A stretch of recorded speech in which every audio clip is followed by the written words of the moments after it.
pemirsa Berita Satu, apa kabar? Inilah She Magazine Sharing and Empowering, persembahan dari VOA dari Washington DC. Bareng kita berdua, saya Vina Muptadi dari pojokan rumah nih di negara bagian Maryland. Dan saya Ian Umar di bawah terik matahari di Washington DC. Saya ajak pemirsa She Magazine ke teras saya, di balkon saya, suasananya seperti ini. Nice. Kita semua masih kerja dari rumah, ketemunya cuma di layar TV ya, Vin? Iya, meskipun di Amerika Serikat sebenarnya udah ada pelonggaran pembatasan ya, tapi dengan adanya ancaman varian Delta kayaknya lebih aman deh buat kita berdua untuk tetap WFH-ian, siaran dari rumah, work from home. Oke pemirsa, seperti biasa She Magazine punya banyak kisah menarik tentang profil perempuan. Kita mulai dulu ya dengan News Flash. Sejumlah perempuan Argentina membangun rumah untuk menghapus stereotipe gender yang selama ini menganggap perempuan hanya bisa bersih-bersih. Di Argentina, perempuan dalam sektor konstruksi naik 131% antara tahun 2003 hingga 2010. Seorang perempuan Mesir di Fayum, Kamela Ahmed, telah melatih para perempuan di desanya untuk membuat tas fashion dari daun palem. Proyek yang telah berjalan bertahun-tahun ini menjadi sumber utama pendapatan di desa itu. Pangeran Inggris William dan Harry meresmikan patung mendiang ibu mereka, Putri Diana, tepat 60 tahun setelah kelahiran tokoh perempuan itu. Patung perunggu itu terpasang di Taman Sunken di Istana Kensington di London Tengah. Vina, kan sekarang lagi musim panas nih, anak-anak kamu pasti lagi liburan musim panas, tapi sebentar lagi dong, beberapa bulan lagi udah harus masuk sekolah lagi. Nah, gimana masuk sekolahnya mereka? Apakah harus online atau tatap muka langsung? Nah, di negara bagian Maryland, status darurat itu sudah dicabut, jadi sekolah sudah boleh buka, bahkan harus buka dengan kapasitas penuh. Terus ada virtual academy sebenarnya, jadi parents boleh milih kalau mau masukin anaknya ke virtual academy aja. Tapi buat yang lain-lainnya, sebagian besar itu harus sekolah tatap muka dan sudah boleh lepas masker. Nah, ini membuat beberapa orang tua jadi cemas gitu ya. Sebagian sih lega karena boleh tatap muka, tapi sebagian lagi ya cemas karena masih ada ancaman varian Delta kan. Tapi kalau menurut data dari CDC atau Pusat Pengendalian Penyakit di Amerika, bahwa memasuki bulan Juli ini Delta diperkirakan akan menjadi dominan dan sudah memasuki lebih dari 25%. Nah, ini yang dikhawatirkan karena sangat-sangat mudah untuk transmisinya atau penularannya. Dan ini tidak hanya kepada orang tua, tapi juga kepada anak-anaknya.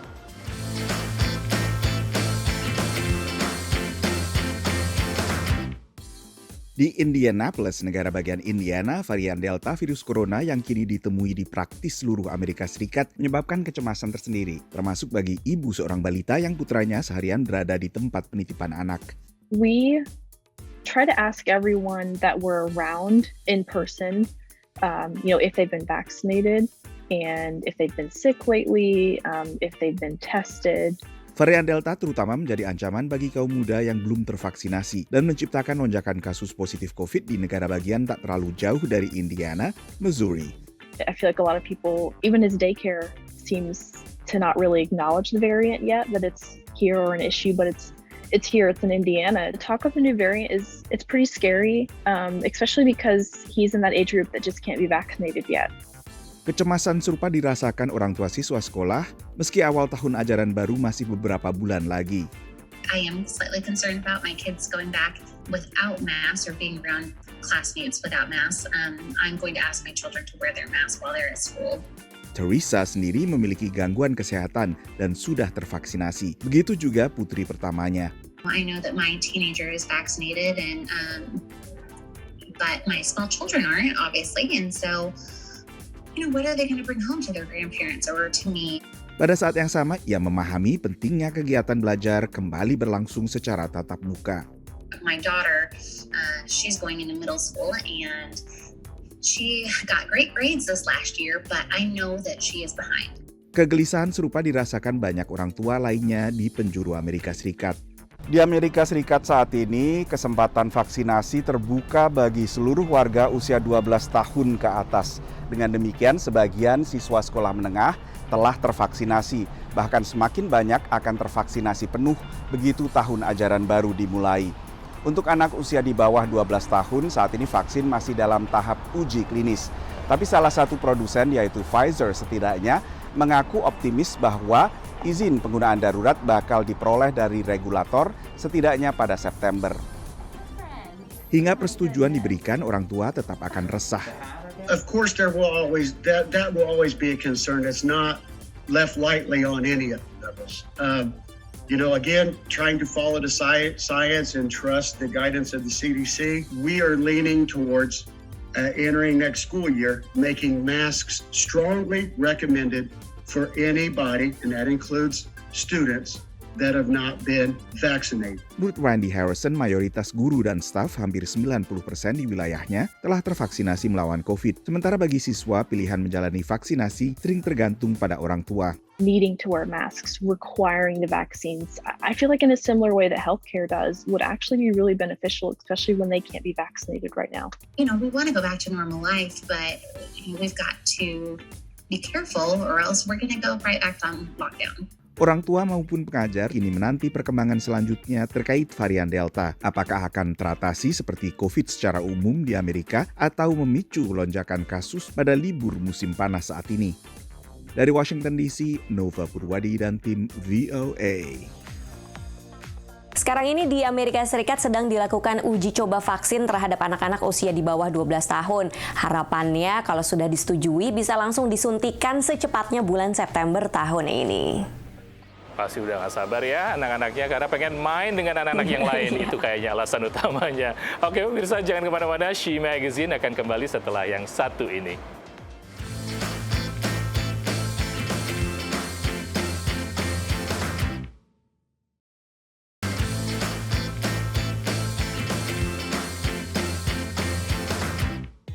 Pemirsa, Anda masih bersama She Magazine, sharing dan empowering. Di masa pandemi ini banyak sekali yang pekerja atau para pekerjanya bekerja dari rumah seperti kita. Tapi juga ternyata ada yang bekerja justru di kapal sebuah kapal besar.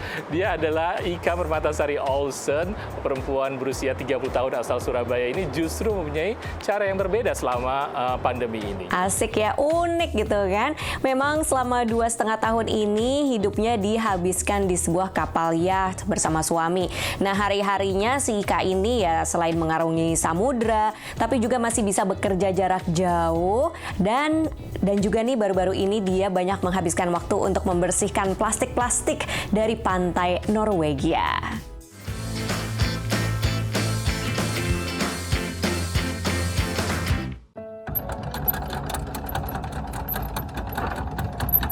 Dari pekerja kantoran menjadi pelaut.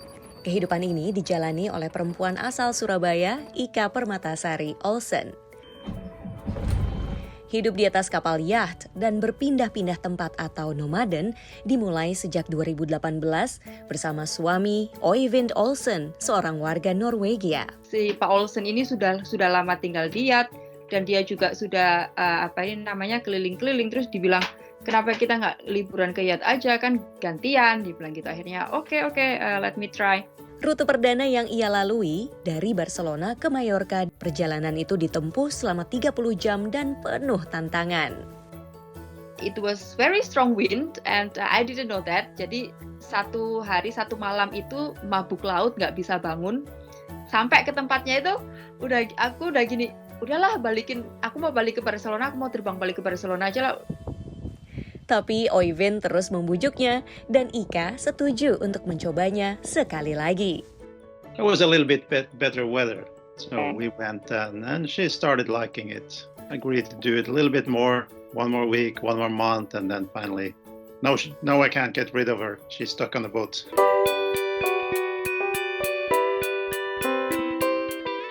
Sejak itu, petualangan keduanya dimulai. Mereka hidup di kapal model Benettau 57 berukuran 17 kali 5 meter yang nyaman dan berfasilitas lengkap. Ini yang kalian lihat pertama di sini. Nah, ini ruang tamu.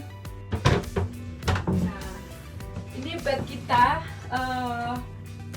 Sebenarnya ini tuh king size, tapi agak gedean.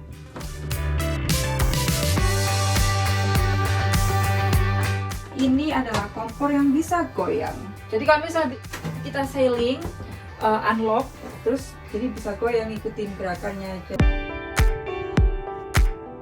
Mereka mengunjungi berbagai negara Eropa, mendatangi pulau-pulau tak berpenghuni, menyaksikan cahaya aurora borealis dari tengah laut, hingga berenang di air yang biru dan jernih.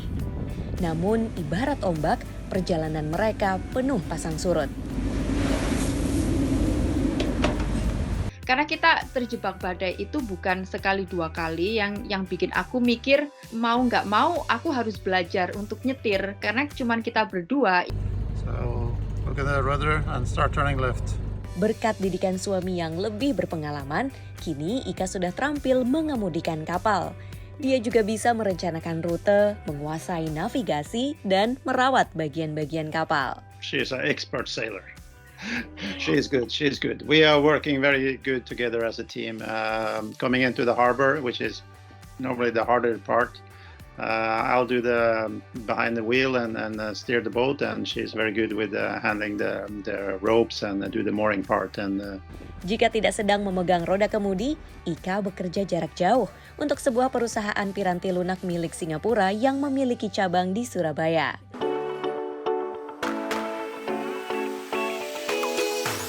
Pandemi virus corona yang melanda sejak Maret 2020 juga berimbas pada dunia perlayaran. Karena banyak perbatasan negara ditutup, mereka memutuskan untuk berlayar di perairan Norwegia saja, di mana kapal itu terdaftar.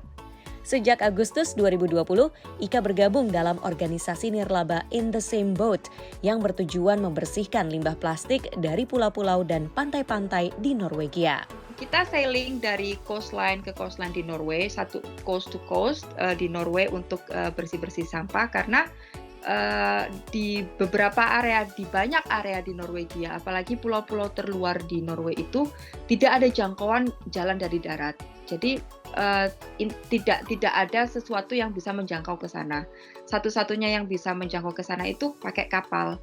Bersama para relawan, mereka mengumpulkan bermacam-macam sampah plastik. Dia pernah membantu mengumpulkan 1,7 ton plastik hanya dalam 2 hari di sekitar Tromsø. Limbah itu dibawa ke pelabuhan utama untuk didaur ulang. She's crazy. She's working really hard. She has been doing an amazing effort, not only with the beach cleaning, but with helping out with other stuff. Sejak 2017, In the Same Boat telah mengumpulkan lebih dari 1.000 ton sampah plastik. Kelompok itu memasang target untuk membersihkan 20.000 pantai antara 2020 dan 2025. Well, it's not looking that bad actually. We have already cleaned a lot of the worst areas. So now we are working on areas with less pollution, so it's a bit easier. Untuk kedepannya, organisasi ini tidak hanya akan melakukan upaya pembersihan saja, tapi juga berusaha mencegah masuknya sampah plastik ke perairan. Untuk sekarang ini, Ika mengatakan masih akan menghabiskan waktu di perairan Norwegia dan membersihkan pantainya dari plastik. Apabila situasi pandemi lebih baik, ia dan suami ingin berlayar ke Indonesia dari Sabang hingga Merauke. Dari Washington DC, Vina Muptadi, VOA. Thanks for sharing, Ika. Semakin mantap kayaknya hidup di laut, di kapal ya. Karena dia baru-baru ini memutuskan untuk menjual rumahnya di Surabaya. Wah, semoga lancar terus dengan pilihan hidupnya.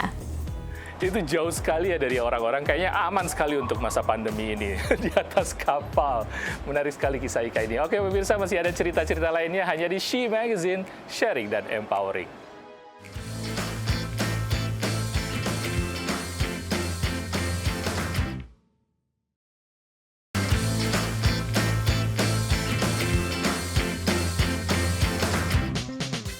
Anda masih nonton She Magazine, sharing and empowering. Di masa pandemi ini ada negara yang menutup perbatasannya, tapi ada juga yang tetap membuka perbatasannya. Misalnya kayak Amerika. Bagi mereka yang ada di Indonesia, kalau mau datang ke Amerika, gampang banget ya kan. Bisa datang kapan aja, nggak perlu bukti vaksin segala macam. Akhirnya ini ada sih beberapa pengunjung yang datang ke sini dan sekalian untuk mendapatkan vaksin Pfizer atau Moderna. Iming-iming vaksin ini menjadi peluang bisnis bagi agen wisata di Indonesia, tapi juga di beberapa negara sebenarnya untuk datang ke Amerika untuk mendapatkan vaksin.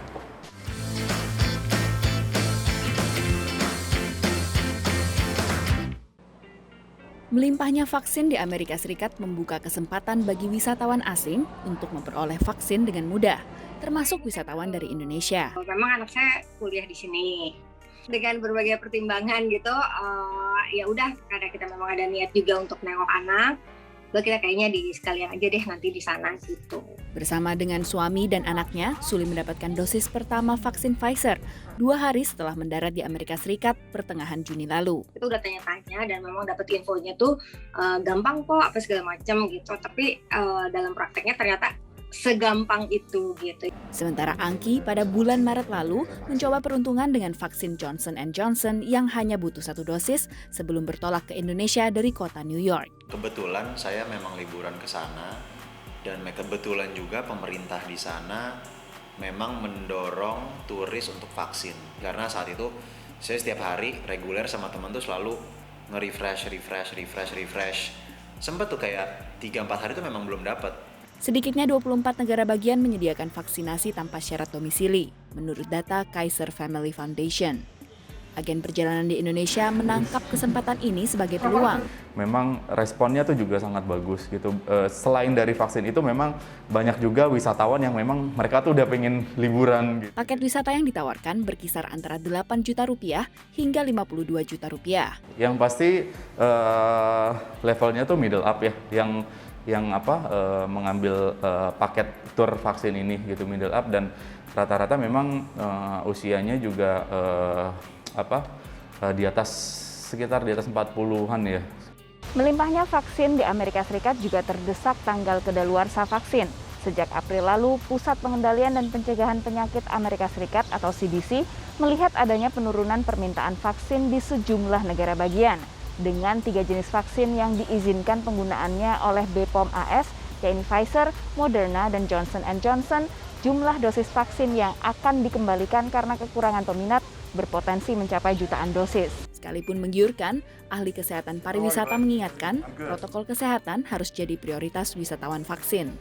There's certainly a lot of concern that somebody from a less well vaccinated area where there's lots of COVID circulating, going to a well-controlled area that they may reintroduce the infection at the destination. Amerika Serikat tidak menerapkan karantina wajib bagi wisatawan yang diizinkan masuk seperti dari Indonesia. Namun di pihak lain, AS hingga kini belum mencabut larangan masuk dari sejumlah negara dengan kasus COVID tinggi seperti Tiongkok, India, Brasil, dan juga Inggris, serta negara-negara Uni Eropa. Dari Jakarta dan Washington DC, Virginia Gunawan dan tim VOA. Dari pengalaman warga Indonesia yang mendapat vaksin itu sebenarnya mereka juga mendapatkannya di New York yang cukup longgar untuk mendapatkan vaksin. Dan situasinya juga di New York saat ini sudah berangsur normal. Dan itu terasa sekali setelah 15 bulan mereka terpuruk dengan pandemi ini.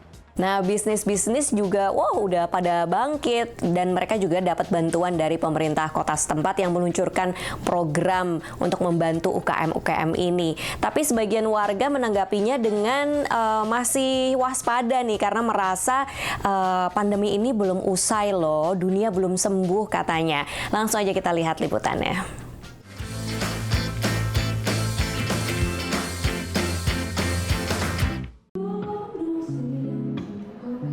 Musik jalanan dan pesta makan di luar ruangan sudah kembali ke kota New York setelah 15 bulan pembatasan dan karantina wilayah yang bertujuan menghentikan penyebaran COVID-19. You can sit down in more restaurants without having to give like names and get a temperature check. So it's heading in the right direction, I'd say. I kind of feel back to normal, almost there. Yeah, feels good. Good to be in New York. I don't know, I just want the world to heal.